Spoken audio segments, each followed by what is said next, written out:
Aula de sinalização celular, parte 2, tipos de sinalização celular, respostas celulares e processos de inativação.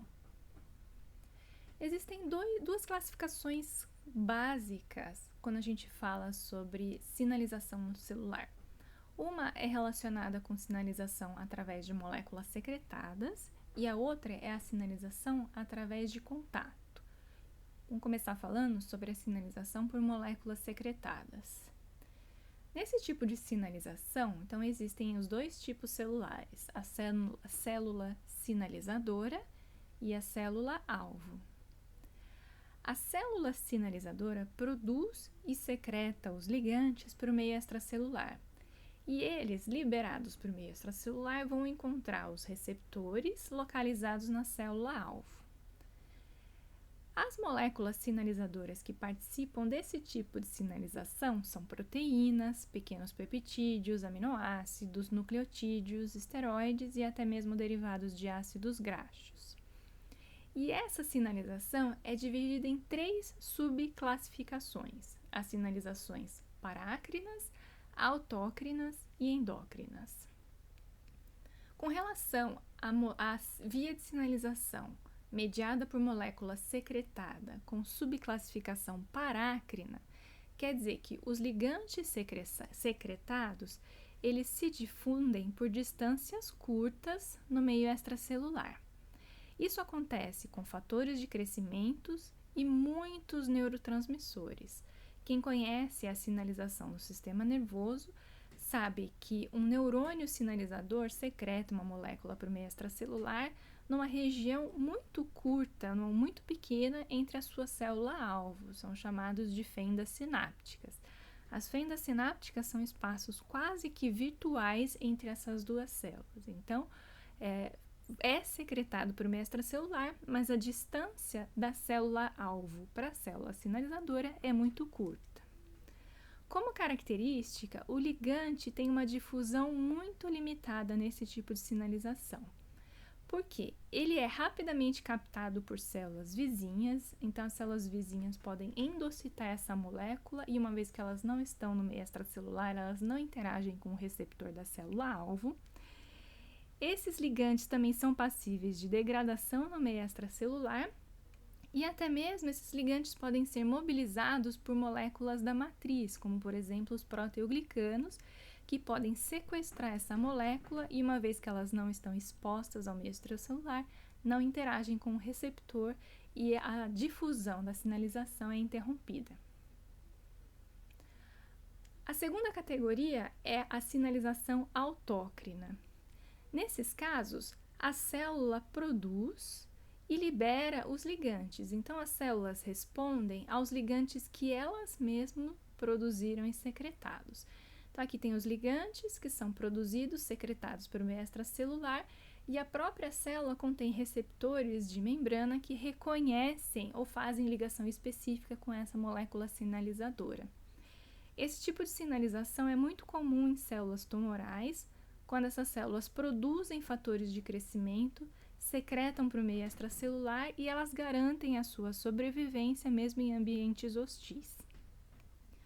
Além de células tumorais, esse é um mecanismo muito importante usado em feedback negativo. O que significa isso? Então, algumas células secretam os ligantes por meio extracelular. Esses ligantes vão agir em células vizinhas, mas também alguns desses ligantes vão incorporar nos seus próprios receptores.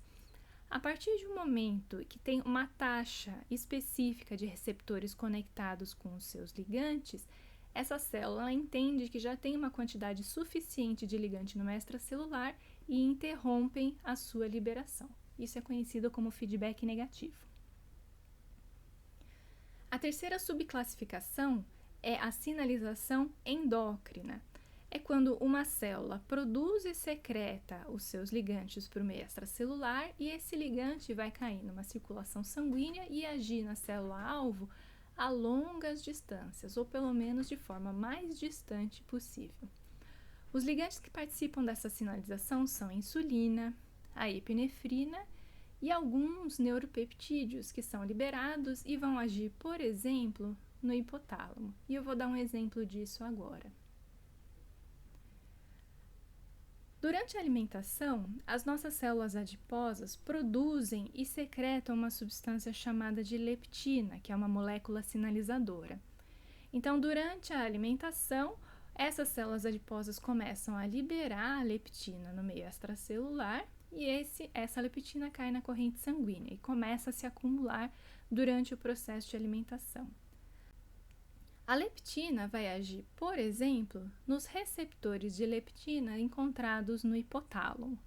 Quando acontece a ligação da leptina, que é o ligante, mais o seu receptor específico, o hipotálamo gera uma resposta celular que é de saciedade. Então, esse indivíduo se torna saciado porque ele se alimentou e, durante a alimentação, suas células adiposas foram liberando leptina. No que chegou numa concentração específica, o organismo entendeu que ele estava saciado.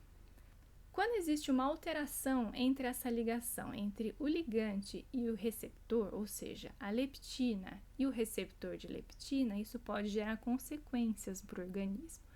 Nesse caso, o hipotálamo não consegue gerar a resposta celular de saciedade e o indivíduo tem a tendência a continuar se alimentando porque não tem aquele feedback de saciedade. Por exemplo, em animais de laboratórios, nós temos aqui os animais controles e os que têm alteração no receptor de leptina no hipotálamo. Esse animal com alteração do receptor, ele produz a leptina normalmente. Porém, ao chegar no hipotálamo, os receptores não captam essa leptina ou captam de forma ineficiente, não gerando a resposta celular de saciedade. Dessa forma, esse animal vai continuar se alimentando porque ele não tem aquele feedback de que está saciado e que já se alimentou o suficiente. Ele continua se alimentando indefinidamente, o que leva a um quadro de obesidade mórbida. O tempo de resposta da sinalização, que é mediada por moléculas secretadas, varia muito. Por exemplo, numa sinalização endócrina, o tempo de resposta é muito mais lento do que na sinalização parácrina, que tem uma resposta celular mais rápida. Isso é devido à proximidade do ligante com o seu receptor. No caso da sinalização endócrina, o ligante é secretado, cai na corrente sanguínea e pode agir numa célula que está a uma distância muito longa. No caso da sinalização parácrina, a resposta é mais rápida porque as duas células estão muito próximas.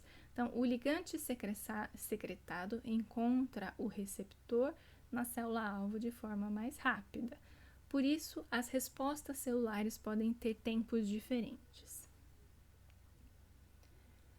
Além da sinalização por moléculas secretadas, uma outra classificação encontrada nos livros é a sinalização por contato. Nesse caso, nós também temos a célula sinalizadora e a célula-alvo. A diferença é que o ligante ele não vai ser liberado para o meio extracelular. Ele vai ser exposto, porém ele vai se manter ancorado na membrana da célula sinalizadora. Então, vai ser exposto para que a porção consiga se conectar à porção externa do receptor de membrana da célula-alvo. Essa sinalização recebe o nome de justácrina. Um exemplo clássico desse tipo de sinalização dependente de contato é a via de Nott.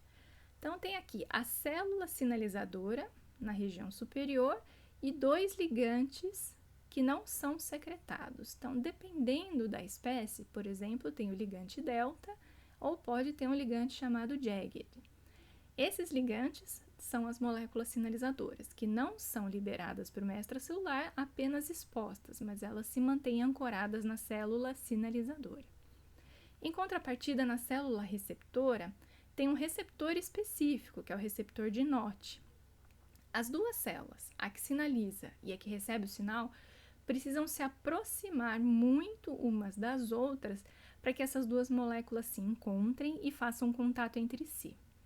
O contato do receptor de Nott com a sua molécula sinalizadora induz uma reação intracelular que provoca a quebra da porção intracelular do receptor de Nott E esse NOT intracelular, então, vai agir como um fator de transcrição dentro do núcleo, interagindo com outras proteínas e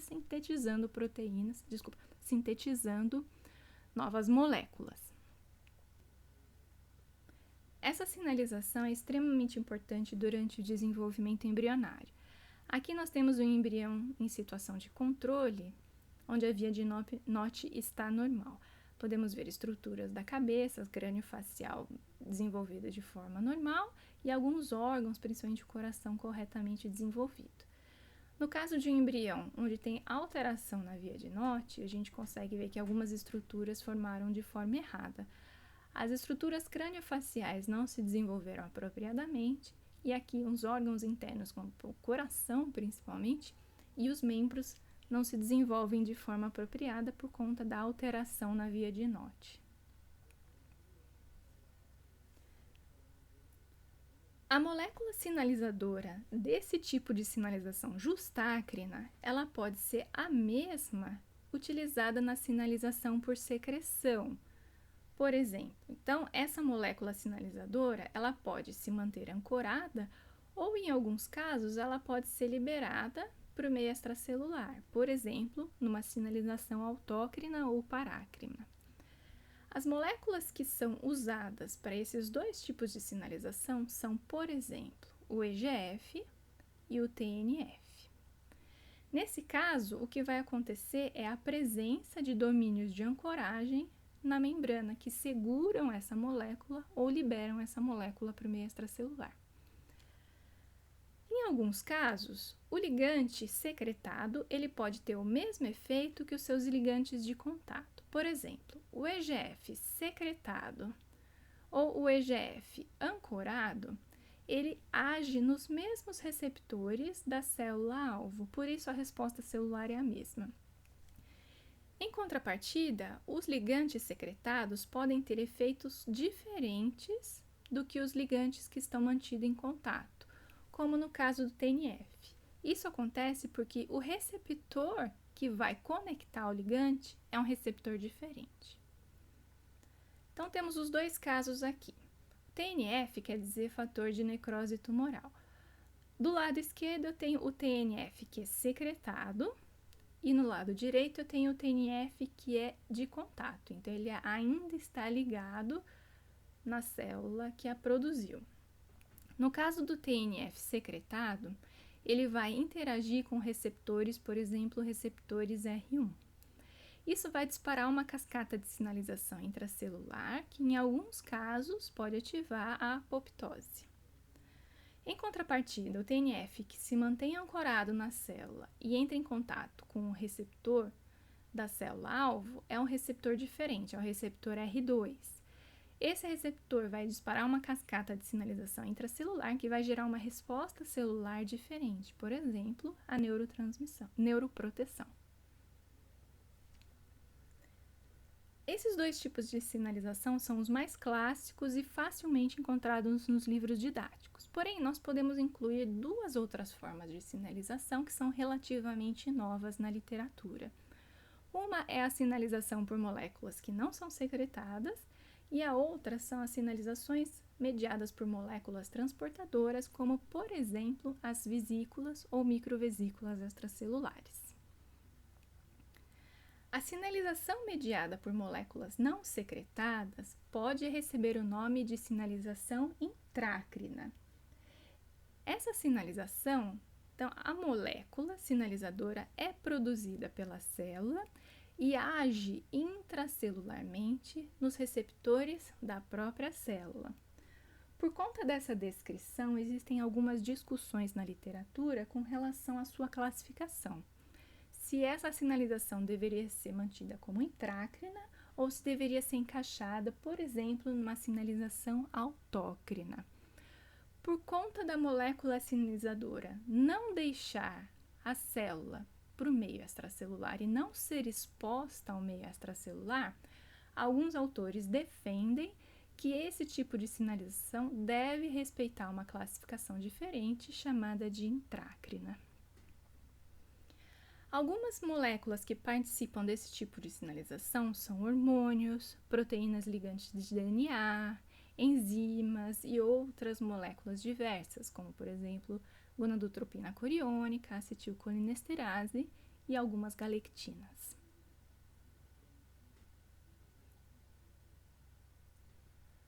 Além disso, existe a sinalização mediada por vesículas ou microvesículas extracelulares.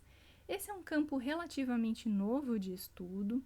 Muitas pessoas pesquisam atualmente a ação e a função dessas microvesículas, tanto na sua ação celular, quanto até mesmo como marcadores de algumas patologias.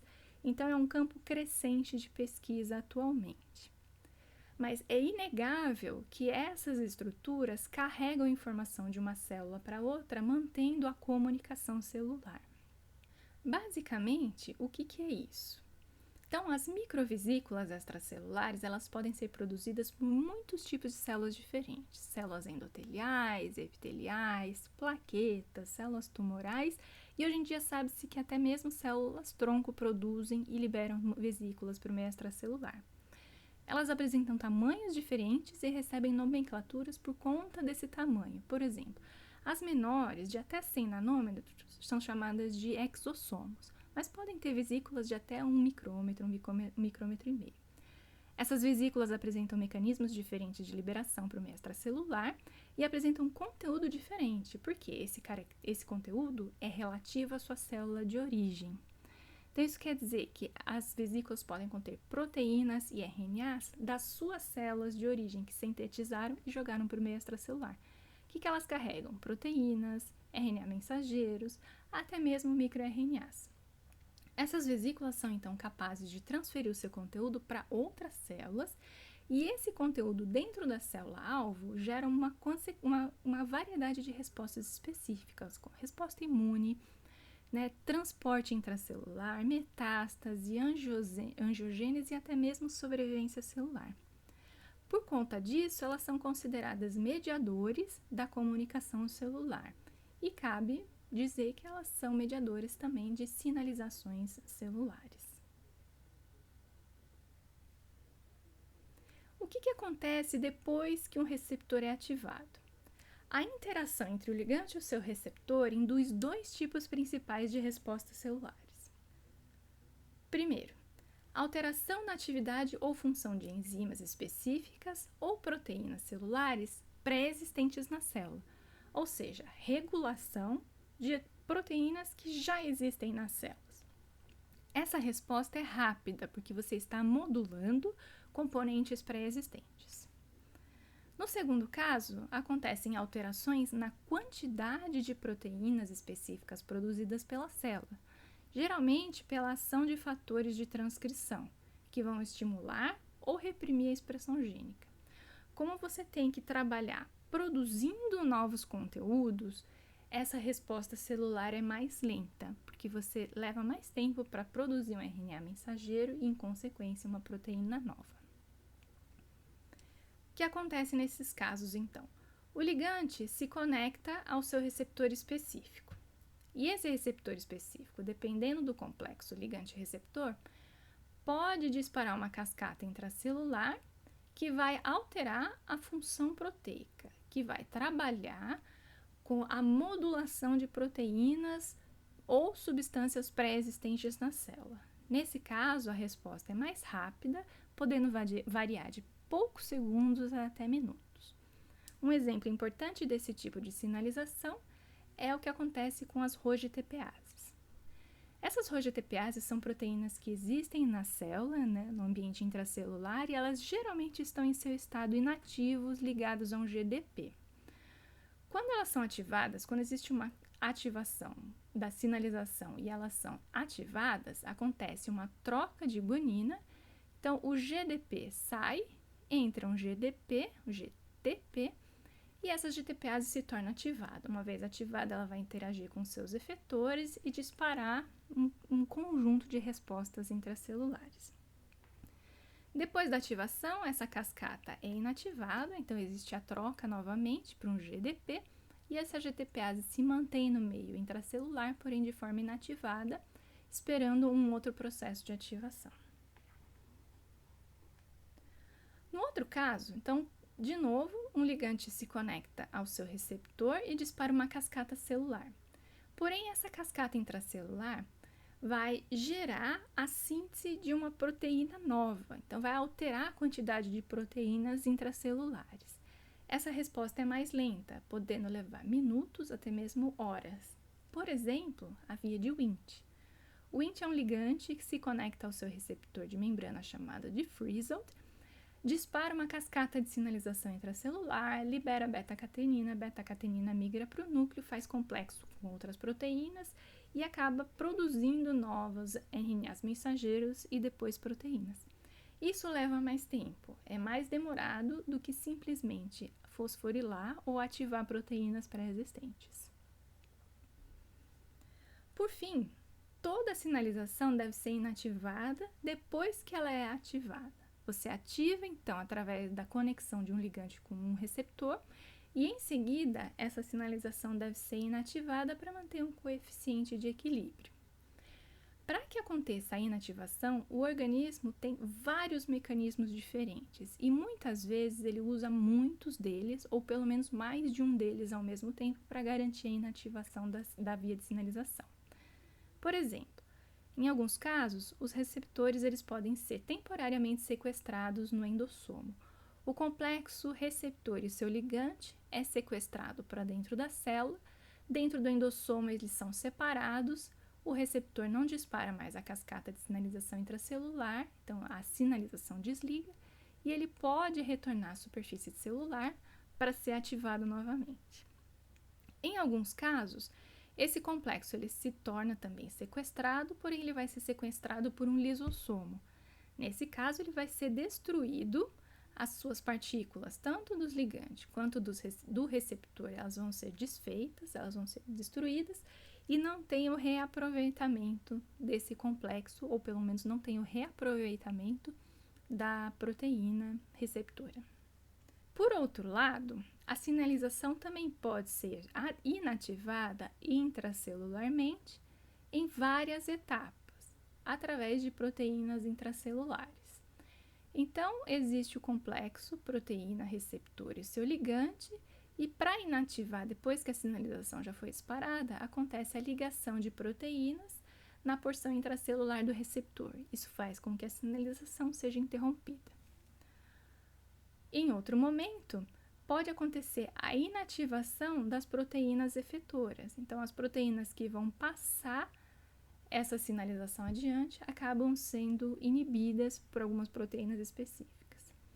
Além disso, existem proteínas inibitórias que também podem interromper esse processo, mesmo mantendo os dois pontos da sinalização ativos. Então, pode acontecer o interrompimento através da produção de proteínas inibitórias. Nesse vídeo eu mostrei para vocês a classificação dos tipos de sinalização quanto à apresentação do ligante, que podem ser ligantes secretados, ligantes de contato, ligantes não secretados e até mesmo ligantes transportados por microvesículos. Falamos sobre respostas celulares, que variam entre alteração na atividade ou função de componentes e alteração na quantidade de proteínas produzidas. Por fim, terminamos essa aula falando sobre o encerramento ou a inativação da via de sinalização. No próximo vídeo, eu vou falar sobre vias específicas determinadas pelos receptores e vou falar sobre receptores de superfície associados a proteínas G, conhecidas como GPCRs.